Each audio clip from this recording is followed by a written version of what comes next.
Sup guys, it's Alex here, and welcome to the Feast Week edition of the Bracketology update. It is Feast Week, which means it's Thanksgiving, and I just want to say I hope everybody out there has a safe and happy Thanksgiving. I am very thankful for all of you who have been sticking around with the channel even through the boring summer months where there's no basketball, sticking around here for the beginning of the 2026 college basketball season, with this being the second video of the year so far after the preseason one. And thank you to all the 8,000 subscribers that we have on the channel, hoping to maybe hit 10,000 by the time that this season ends, maybe with the big March swing that we usually get. But I just want to say thank you for everybody here who has been watching the channel for, the past really 10 or so years that I've been doing this. Really appreciate all of you. I read the comments. I see a lot of the familiar faces there. So thank you to all of you who watch this video. Even if it's the first one on my channel that you've seen, go ahead and hit that subscribe button. But anyway, a minute into the video,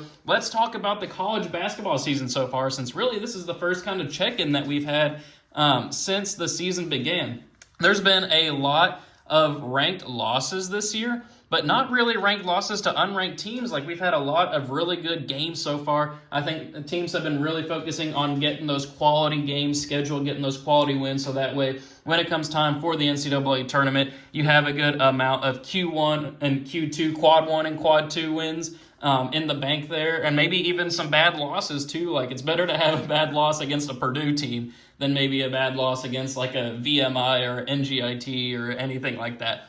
But let's go ahead and take a look here at the results of last night, since really this was really kicking off Feast Week and all the different kind of tournaments that we have in the preseason. We had the Maui, we got the Players Era, we got the Fort Myers Tip-Off. We've got a ton of different invitationals going on at the moment. So let's go ahead and take a look here. We had Tennessee beating Houston. Houston, you'll see on the Bracketology, is projected to be a 1 seed, so that's a big win for Tennessee. Not a bad loss at all for Houston. That was a great game to watch. We have Michigan absolutely destroying Auburn by 30. I think it was like 40 points earlier in the game, but Auburn was able to close the gap a little bit to maybe cover some live spreads for people. But Michigan, 6-0 after a little stumble against Wake Forest early in that game, but Wake Forest is looking good too. Michigan might be a team to watch out for. Then we had a couple of games here, Alabama, Michigan State, Gonzaga taking care of business. Gonzaga by 40 over Maryland. Then St. John's taking care of business against Baylor, handing them their first loss of the year. Iowa State beating Creighton. UCLA falling to California there. Only the second, I believe, ranked loss this year so far. We had UCLA falling to California. And then NC State, I can't remember who they lost to, but they were the first loss on the season so far, maybe to Seton Hall. And then Indiana taking care of business there against Kansas State. And even today, we have a lot of good games too. Thank you to the Players Era Tournament, which has a ton of quality teams. A ton of NIL payouts too. I think it's like $1 million a team or something like that. But it's giving us some good basketball. We have Syracuse, Iowa State, Notre Dame, Houston. Notre Dame gave Kansas a challenge yesterday. Syracuse gave Houston a challenge there until Houston pulled. No, not Houston. Who did Syracuse played somebody? Maybe it was Kansas. I don't remember. But Syracuse gave some team a really good showing yesterday. Then we have Kansas versus Tennessee. That's going to be a fun one. St. John's and Auburn. That's going to be a fun one. Gonzaga, Michigan. That's going to be a fun one too. Tons of great basketball today. NC State and Texas. Crazy that that's going to be the 5th place game in the Maui. And then we have Alabama and Maryland closing things out from a ranked team perspective. So now that we're 3 minutes into the video, let's go ahead and take a look here at the bracket watch. So top overall seed remains Purdue. They were the number 1 team, I believe, to start the year. They are remaining there on the 1 line. First team out being Villanova. Villanova's actually been looking pretty decent this year, looking a lot better than they have over the past couple of years. And then last team in is Georgia. Georgia, another team that's been looking pretty good in the preseason as well, taking down some quality teams. Taking a look here at the bubble, though. Clemson, last 4 byes, Nebraska, Virginia, and Creighton. Virginia, good to see them back in the tournament as well. Last 4 in are Texas, Georgetown, SMU, and Georgia. When's the last time Georgetown was relevant from a national or NCAA tournament perspective? First 4 out are Villanova, San Diego State, who unfortunately got crushed a couple of nights ago, but then got a good win last night. Then Cincinnati and Oklahoma State. The next 4 out are Kansas State, Miami, Oklahoma, and Santa Clara as a at-large team there. keep your eye out on Santa Clara there. So here, taking a look at the bracket, we do have Kentucky falling down to the 5 line after losing to Louisville and Michigan State. They're killing bad teams, but they haven't gotten that quality win just yet. They'll get a couple of good opportunities here coming up in the ACC SEC Challenge and a couple of other good games like North Carolina, then and Gonzaga. Then we have Arizona. Probably should have led with that one. Getting a road win against UConn, that was very impressive. Also, a couple of good games along the way as well. I believe they beat UCLA. Maybe that was UCLA's other loss. Arizona looking fantastic to start the year. Then we have Houston and Duke pulling off the rest, or holding the rest of the 1 lines. Then the 2 seeds are Louisville, Gonzaga, UConn, and Michigan. 3 seeds are Michigan State, BYU, Illinois, and Florida, the reigning national champions. And we'll close things out here with the 4 line, which is Alabama, Tennessee, St. John's, and Iowa State. So I believe these are a lot of good teams here on the top four seed lines. It's going to be fantastic to see how the rest of this feast week plays out as we head to the final month before conference games start up. So let's go ahead and make our predictions on the NCAA tournament based off of this bracketology. So we'll go region by region here. I think the last video I did, I went round by round, but we'll go region by region. Up first, we're obviously going to have Purdue beating the winner of Long Island and Norfolk State. USC versus Clemson. Give me Clemson there. I don't really know what to think of USC so far. They've had a couple of good wins. They've had a couple of very questionable games, like 3 overtimes against Troy. They deserve to lose that game at the end. It took a crazy buzzer beater for them to pull out the win at home. Then we'll have Kentucky here moving on past Akron. I do like Akron. Keep your eye on them, but I think Kentucky will get the ship righted before then. And then Alabama to beat High Point. Kansas, I think, will hold off against Liberty. Then give me Florida over Troy. Then a first-round upset of Iowa versus Baylor. And then Louisville will take care of business against Florida Gulf Coast. Then for a spot in the Sweet 16, Purdue versus Clemson. Give me Purdue. Kentucky versus Alabama. Give me Alabama. I would love to see Kentucky win. If you've been watching my channel, you know I'm a UK fan. Go Big Blue. But right now, you can't make a case for them beating Alabama. And then Kansas versus Florida. I'm actually going to go with Kansas here, pulling off the victory over Florida, assuming Darren Peterson is back by then. He's been out for a couple of games to start the year. But give me Kansas there. I'm going to go with Bill Self. I mean, they are beating the defending national champions. But Florida, something just feels a little off with them to start the year. Give me Kansas in that one. And then give me Louisville taking care of business against Iowa. Then for a spot in the Elite Eight, Purdue versus Alabama. Give me Alabama pulling off the victory. I may be wrong on this, but I believe these 2 teams actually played a couple of weeks ago, and I think Purdue actually ended up winning that game. But give me Alabama winning in the rematch here, 4 versus 1. It's just a feeling. And then give me Louisville to beat Kansas. And then for a spot in the Final Four, give me the Cardinals returning to the Final Four for the first time since 2012 or 2013, depending on if you want to recognize 2013 or not.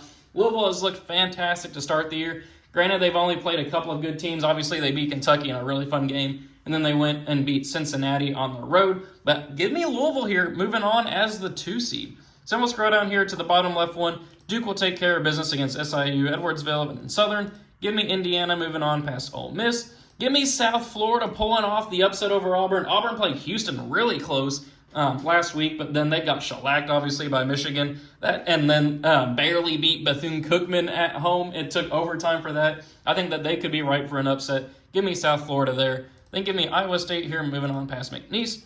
Vanderbilt to take care of business against St. Louis. Michigan State moving on past East Tennessee State. Nebraska pulling off the victory against St. Mary's at 10-7 slight upset. And then give me Connecticut moving on past Siena. So a 10-7 in both regions so far, and then we have a 12-5 as well. And then for a spot in the Sweet 16, give me Duke here moving on past Indiana. Iowa State taking care of business against South Florida. Michigan State moving on past Vanderbilt. And then UConn moving on past Nebraska. So a lot of chalk so far here in this region. But that's just how I see it playing out. I think the cream's going to rise to the top. It happened in this last tournament. I think it's going to happen in this region so far. Then for a spot in the Elite Eight, I got to go with Duke moving on there. But then give me Michigan State moving on past UConn, and then give me Michigan State advancing on to the Final Four. I mean, this is kind of crazy that Michigan State has looked this good to start the year. They've had a couple of really good games so far. Give me Michigan State to beat Duke and move on to the Final Four.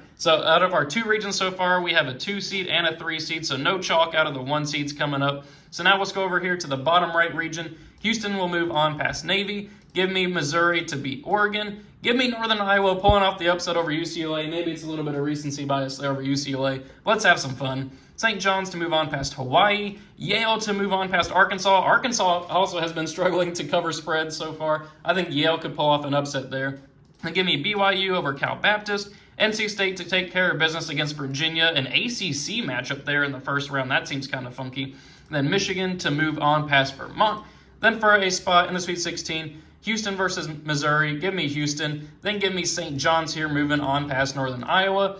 BYU to take care of business against Yale. And then give me Michigan moving on past NC State. So then for a spot in the Elite Eight, Houston versus St. John's. That is going to be a fun matchup there. Give me another 1 seed falling, though, with St. John's pulling off the upset over Houston. That would be such a fun game to watch. But Houston's been they beat Auburn. They did just lose to Tennessee. St. John's, you could say the same thing for St. John's as well. They have 2 losses. But it's just the feeling that I have. Give me the Fighting Rick Pitino's, the Johnnies of St. John's advancing on there, where they will play Michigan. And then give me Michigan into the Final Four. So now out of the 3 regions, we have 2 Big Ten teams in there. Obviously, the Big Ten has not won a championship since 2000.